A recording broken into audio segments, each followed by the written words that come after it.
L'élite du Challenge Tour est cette semaine en Provence pour le Hops Open de Provence. Bonjour à toutes et à tous, soyez les bienvenus pour la 4e et dernière étape française du Challenge Tour où 45 des 50 meilleurs joueurs du Challenge Tour ont répondu présent à l'invitation des organisateurs. Il manque une star à l'appel, c'est le tenant du trophée, Romain Langasque, et pour cause.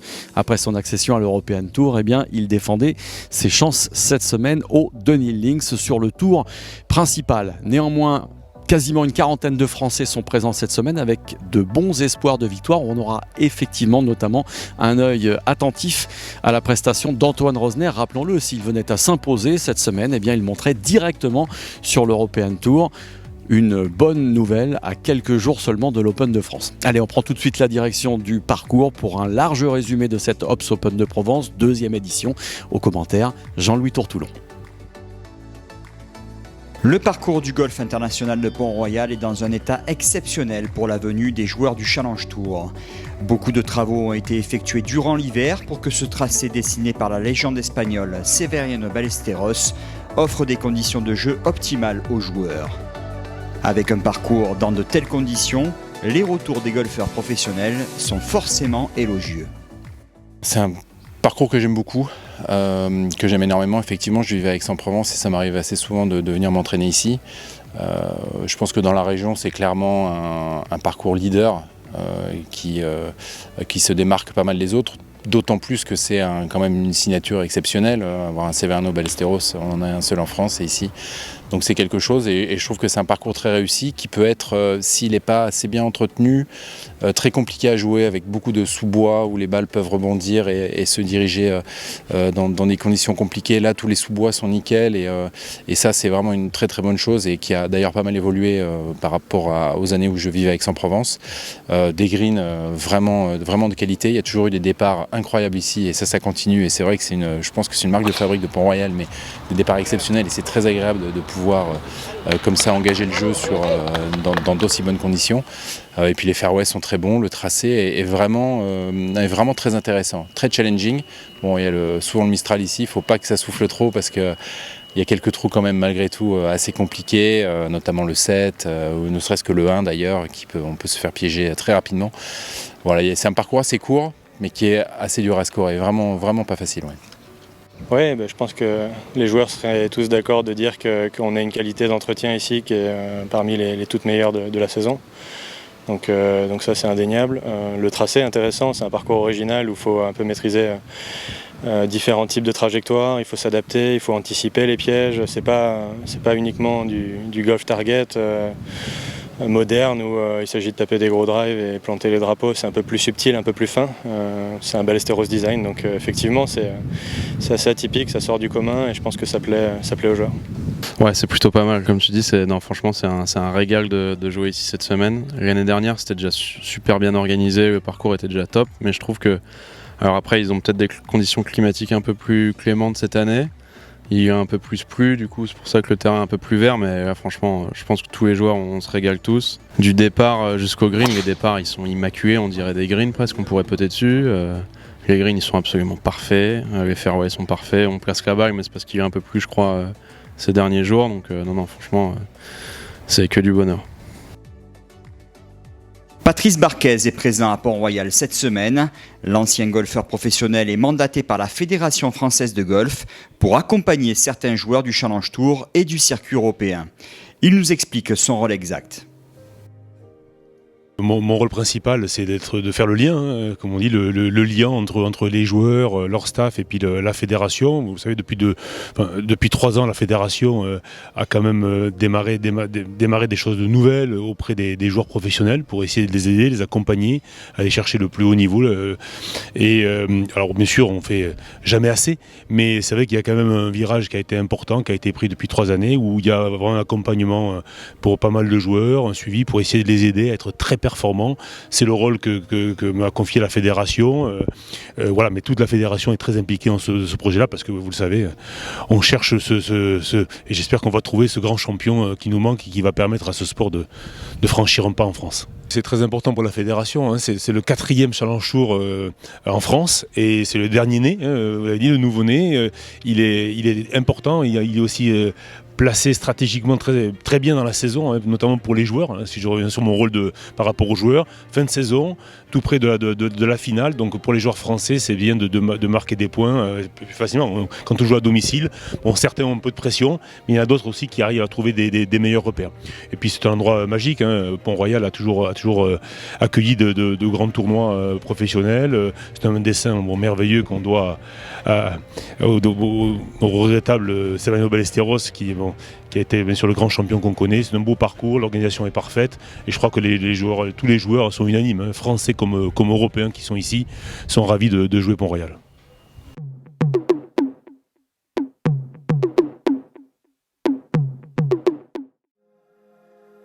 Les conditions de jeu sont parfaites pour ce premier tour de l'Obs Open de Provence. Les fortes pluies du week-end précédent ont assoupli le parcours et les joueurs présents dans les parties du matin en profitent. Aaron Cockerill réussit une formidable série de 6 birdies consécutifs entre les trous 4 et 9. Le Canadien jouera le retour dans le par et rend une carte de 66, moins 6 total, qui le propulse en haut du classement. Présent dans la même partie que Cockerill, John Wonko fait encore mieux. Le jeune amateur français d'origine sud-coréenne réussit 7 birdies contre un bogey, plus cette ficelle inattendue pour Eagle au 14. Carte de 64 pour John Wonko qui se retrouve en tête à moins 8.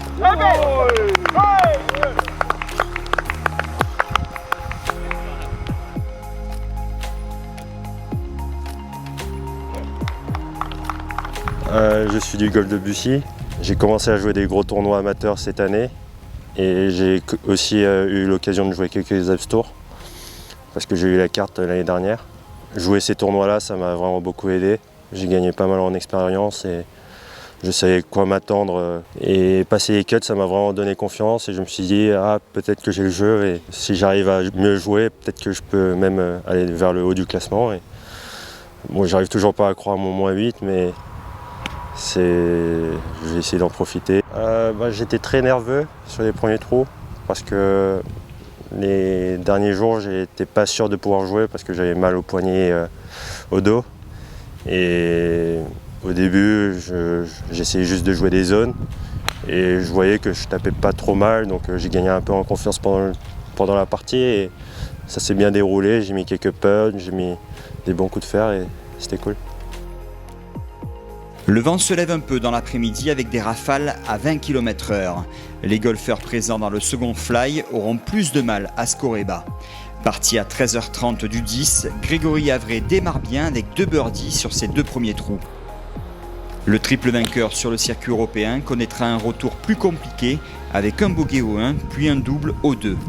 Le Bordelais finira tout de même en beauté avec un 3e birdie au 9. Carte dans le par pour Grégory Avray qui le place en 55e position. Ouais, des hauts et des bas, comme je pense pas mal de monde. Ici à Pont-Royal, c'est vrai qu'il y a beaucoup d'opportunités de birdie, mais c'est un parcours très piégeux. On peut vraiment se prendre les pieds dans le tapis assez régulièrement ici. C'est ce qui m'est un peu arrivé au 1 et au 2 notamment, où je mets une balle hors limite et une autre balle quasi hors limite. Sinon, pas mal de bonnes choses, un bon début avec 2 birdies pour commencer, un birdie pour finir. Bon, ça a été une journée assez correcte, j'ai pas trop mal joué et bon, ça aurait pu être un peu mieux bien sûr, ça aurait pu être pire aussi j'imagine. Ouais, c'est pas mal, c'est vrai que ce moins 8 est assez impressionnant, vraiment, en plus c'est l'amateur français que je connais, je l'ai vu un peu en Espagne là, en début d'année, j'ai été un peu encadré quelques joueurs français, c'était un stage fédéral et je l'ai vu et c'est vrai qu'il a un énorme potentiel, il a clairement un très très bon swing, il joue très bien, là il l'a montré, ça va être je pense une bonne relève pour nous, donc ça c'est une bonne chose et c'est d'autant plus impressionnant que moins 8 sur ce parcours quand même. Surtout préparé comme ça, c'est pas une mince affaire, donc bravo à lui, mais c'est vrai que ça reste le par, un score assez correct pour un premier tour. Ouais. Chez les Français présents dans le top 15 du classement général, c'est Robin Roussel qui s'en sort le mieux dans ce premier tour. Le vainqueur de l'Open des Hauts-de-France au mois de juin rend une carte solide de 70, moins 2 total. Il est 19e ex-aequo. Ça s'est plutôt bien passé, je crois que je peux dire que j'ai plutôt bien joué du début à la fin. J'ai eu une petite mésaventure au 9 parce que je tape plutôt un bon drive sur la partie droite du fairway et je l'ai jamais retrouvé. Alors que c'est bourré de spotters, donc je sais pas trop. s'il y est toujours dans un arbre ou quoi, non, je sais pas. Donc non, à part ce trou-là, c'était une bonne journée. J'ai bien drivé, j'ai plutôt fait des bons coups de fer, j'ai très bien puté, même si j'en ai pas mis un seul, mais c'est encourageant. On approche de la fin de la saison sur le Challenge Tour. Certains joueurs mal classés doivent également passer les épreuves des cartes. C'est le cas pour Mathieu de Cotigny-Lafont. Le Français a rentré un putt de 2 mètres sur le dernier trou des PQ1 en Autriche pour se qualifier pour le tour suivant. Une fin de saison stressante, forcément difficile à gérer sur le plan mental. C'est une saison hyper difficile. J'ai eu, dans un premier temps, je jouais pas très bien au golf et je puttais à peu près correct. Donc je me retrouvais à jouer pour le cut le deuxième jour, ou quasiment avoir toujours un shot pour le cut le deuxième jour. Puis j'ai commencé à mieux jouer, à pas mettre les putts. Donc ça me frustrait parce que je me disais, attends, là il y a un mois je jouais entre guillemets pourri, je puttais correct. Là je recommence à jouer, les putts tombent pas. Et ça a été un peu ça depuis le début de saison, voilà, ça a été vraiment ça. Et aujourd'hui c'est un peu dans le thème de la saison, quoi. J'ai vraiment joué correct, rien d'alarmant et je sors avec un score de plus 4 qui est pas bon. Mais j'ai eu une bonne prise de conscience il y a 3 semaines sur mon attitude et sur les causes de cette saison pour le moment blanche. Et je travaille beaucoup dessus, je bosse énormément sur mon attitude sur le parcours. Je recommence et ça fait même 2 mois que je tape vraiment bien la balle. Maintenant il faut mettre les putts au bon moment, puis il faut retrouver un peu la confiance pour se sentir un peu mieux quand on se retrouve sous le par et ce genre de choses, quoi. Comme souvent, le jeune Français est trahi par son putting aujourd'hui. Mathieu de Cotigny-Lafont rend une carte de 76 plus 4 et n'a pratiquement plus aucune chance de passer le cut. Il devra sauver sa saison lors des PQ2 dans quelques semaines. Voici le classement après ce premier tour de l'Obs Open de Provence. Superbe performance de Jaewon Ko qui se retrouve en tête de ce tournoi du Challenge Tour.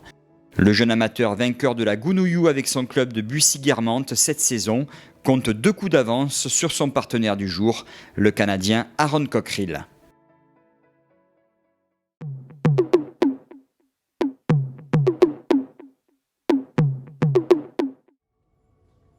Le temps est encore au beau fixe pour ce deuxième tour de l'Obs Open de Provence.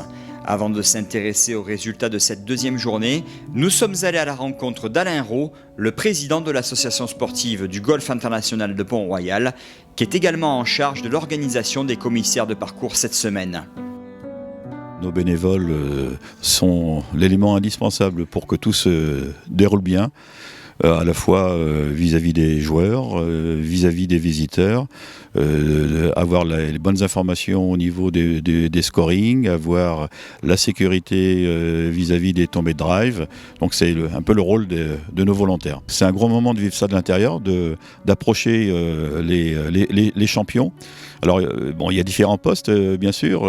Certains aiment bien aller à la tombée de drive, repérer où tombent les balles, voir les beaux lancers à 300 mètres. Il y en a d'autres qui préfèrent gérer l'information, faire du scoring, transmettre les scores. Mais tout ça, c'est du contact aussi avec les joueurs et c'est un vrai plaisir pour eux. Un joueur va s'illustrer dans les parties du matin de ce deuxième tour. Sébastien Heisele joue -7 aujourd'hui avec 8 birdies contre 1 bogey. L'Allemand vainqueur de l'Open de Bretagne il y a 3 semaines semble inspiré lorsqu'il joue en France. Seems like I have a new love affair with France, I guess. No, obviously it was a nice day today. Very windy yesterday, so I was quite pleased with my 300 that I had yesterday. Felt like I had a couple of really good shots in the wind. And this morning a little calmer, obviously. The greens were very good this morning, so I managed to roll in a couple of nice putts through the round to set the 7 under, sort of 10 under. For now, we'll see where it goes the rest of the day, but I'm obviously pleased with the game that I put on today. Lars Van Meijel se distingue également ce matin. Parti du 10, le Néerlandais passe l'allée en 30 avec 4 birdies et un eagle au 14. Il réussira un autre eagle au 9 pour rendre une carte de 67 qui le place en 3e position à -8. Chez les Français, Robin Roussel confirme avec un score de 67. Il intègre le top 5 à -7.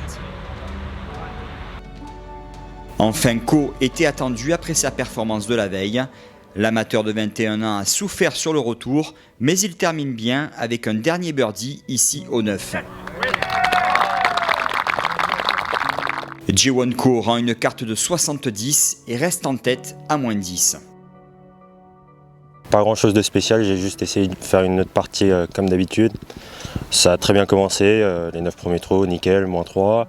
Et sur le retour, peut-être que j'ai commencé à penser un peu au swing parce que je swing pas vraiment comme je veux. Et hier, je me posais des questions et tout, mais là, j'ai fait ma partie comme d'hab et j'ai abordé ça normalement, sans aucun stress. Et je ferai de mon mieux demain. Regarder mon carnet, faire ma routine et jouer. Et je sais que mon swing il peut tenir sous pression. Aujourd'hui, c'était un peu la mauvaise journée. Et puisque je me suis débarrassé de celle-là, il n'y a que du bon à venir. Voici le classement de cet Ops Open de Provence après 36 trous. Ko et Hazeley sont co-leaders à moins 10. 73 joueurs passent le cut fixé dans le par.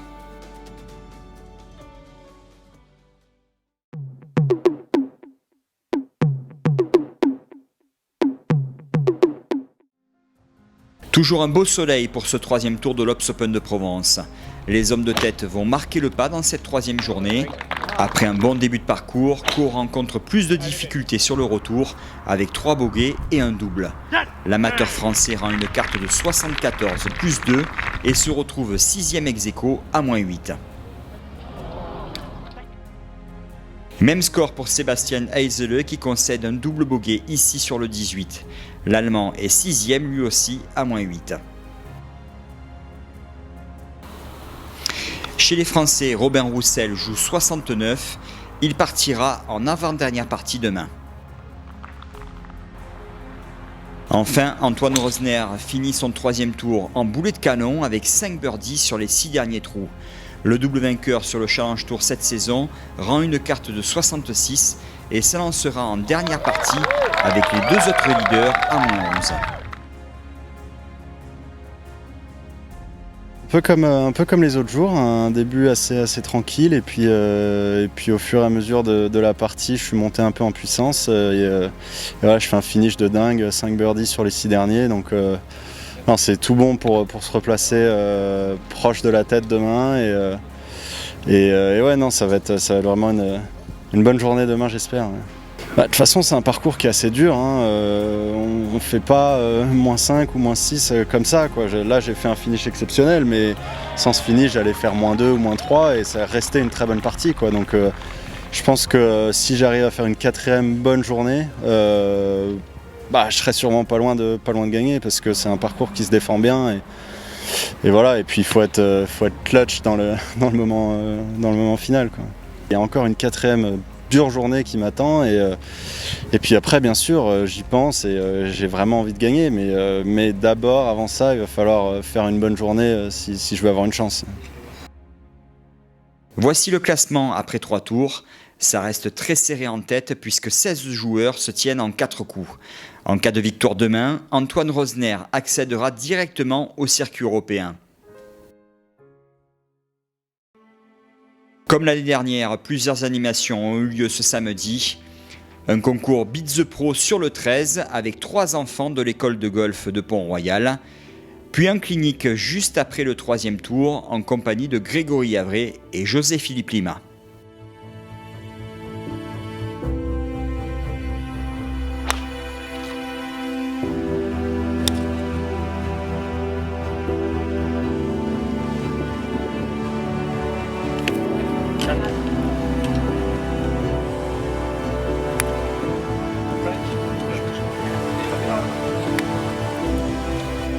Tiens, comme t'as perdu une balle.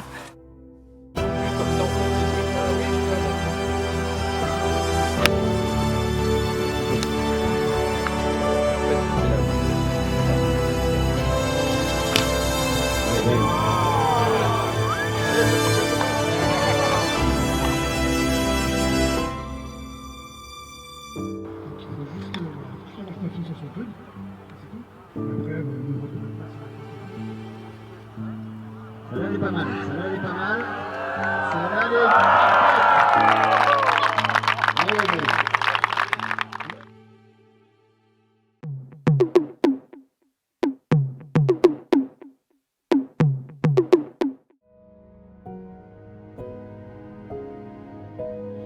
il y aura une minute de silence pour la mémoire de Jacques Chirac. Et je vous demande bien sûr de mettre votre téléphone sur la position muette. Merci. Le temps est encore exceptionnel pour ce dernier tour de l'Obs Open de Provence. Après une minute de silence en hommage à Jacques Chirac, décédé cette semaine à l'âge de 86 ans, ça part très fort d'entrée comme prévu. Antoine Rosner ouvre les hostilités avec 2 birdies au 1 et au 3 pour prendre la tête à -13. Malheureusement, le Français concède un double bogey au 4, puis un bogey au 5 et redescend à -10. Après un bogey au 1, Sébastien Garcia Rodriguez enchaîne 5 birdies consécutifs pour prendre les commandes du tournoi à -14. Mais l'Espagnol concède un bogey sur le par 5 du 9 pour revenir à -13. Après sa contre-performance de la veille, Sébastien Heisele sonne la charge à son tour. L'Allemand réussit 3 birdies sur l'allée avant d'obtenir un nouveau birdie au 12, puis 7 eagles au 14.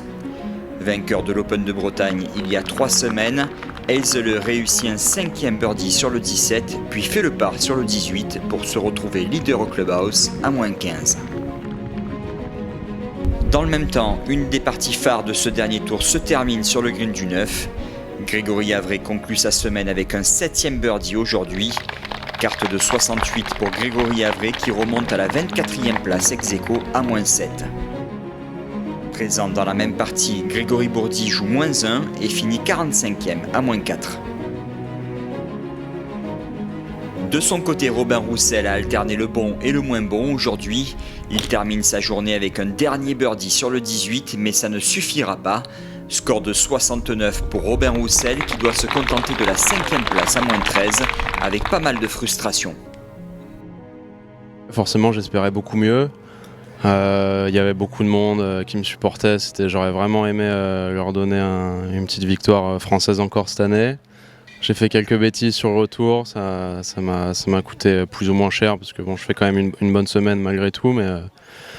Mais ouais, super frustrant parce que je jouais très bien du début à la fin du tournoi et je sentais vraiment que j'avais le jeu pour aller chercher ce tournoi et j'ai pas saisi les occasions, j'ai pas très bien puté aujourd'hui.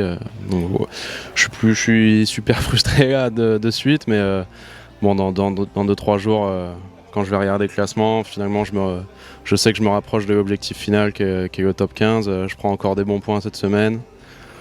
Il y a encore du travail, mais ouais, là tout de suite, c'est difficile. Franchement, c'était exceptionnel aujourd'hui. Bon, quand j'ai gagné, forcément, à Saint-Omer, il y avait beaucoup de monde aussi et c'était hyper spécial, mais il y avait vraiment beaucoup plus de monde qu'à Saint-Omer. Ils ont été hyper chaleureux, hyper encourageants. Franchement, c'était exceptionnel, vraiment, j'ai vraiment kiffé aujourd'hui. Ce sera un peu le même état d'esprit pour Antoine Rosner qui rend une carte dans le par, synonyme de 9e place à -11. Ah, ça pardonne pas, quoi. Je fais trop d'erreurs. Pas si mal, le fond était pas si mal, un peu comme les autres jours, mais j'ai pas réussi à bien gérer ces par 5. Aujourd'hui, c'était assez facile en plus. On doit être au moins 2 coups sous le par sur les par 5 et je suis plus 3, donc je perds 5 coups et au final c'est les 5 coups qui manquaient, donc le reste n'était pas trop mal.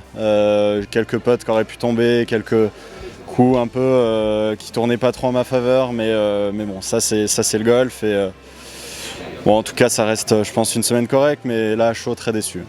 C'est fabuleux d'avoir autant de monde comme ça.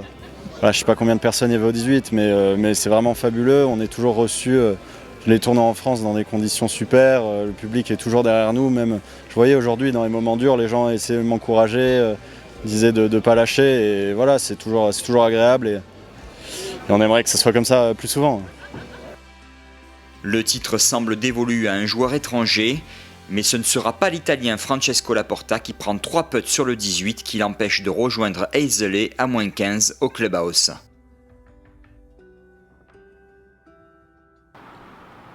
Également à -15 grâce à 4 birdies aujourd'hui, Lars Van Meijel en réussit un 5e sur le 17 pour prendre la tête à -16.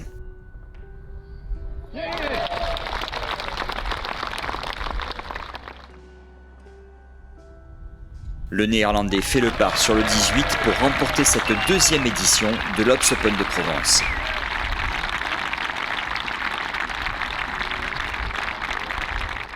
Première victoire sur le Challenge Tour pour Lars Van Meijel qui grimpe à la 14e place du classement général de ce circuit. Speechless. Yeah, it feels great. I mean, it was a long couple of days, and you see so many birdies, and you're just trying to focus on what you have to do. But yeah, of course, you know what's happening around you, and just really happy to get on top across the finish line. It was amazing. I mean, I think it's probably the biggest crowd we have on Challenge Tour, and yesterday as well there were 200 people probably, and now way more, and it was a lot of fun. And the golf course is great. It's a tough test, as you can tell from the scores. They're not super low, and you just have to hit it straight, and everything has to be really good. And it was a lot of fun. Yeah. Voici le classement final de cet Obs Open de Provence 2019. Lars Van Meijel s'impose avec un coup d'avance sur Sébastien Eisele. 3e place ex-aequo pour Laporta et Garcia Rodriguez. Le meilleur français Robin Roussel partage la 5e place et prend la 8e place de la Road to Mallorca. Voilà qui vient clore cette deuxième édition du Obs Open de Provence avec un magnifique vainqueur. Cap au sud maintenant, puisque les joueurs du Challenge Tour vont prendre désormais la direction du Maroc et du superbe golfe de Dar es Salaam sur le parcours bleu. Nouvelle étape du Challenge Tour. On est qu'à quelques encablures maintenant de la fin de cette saison du Challenge Tour. Les points vont être très importants. Vous pourrez en suivre évidemment de larges résumés sur nos différentes antennes.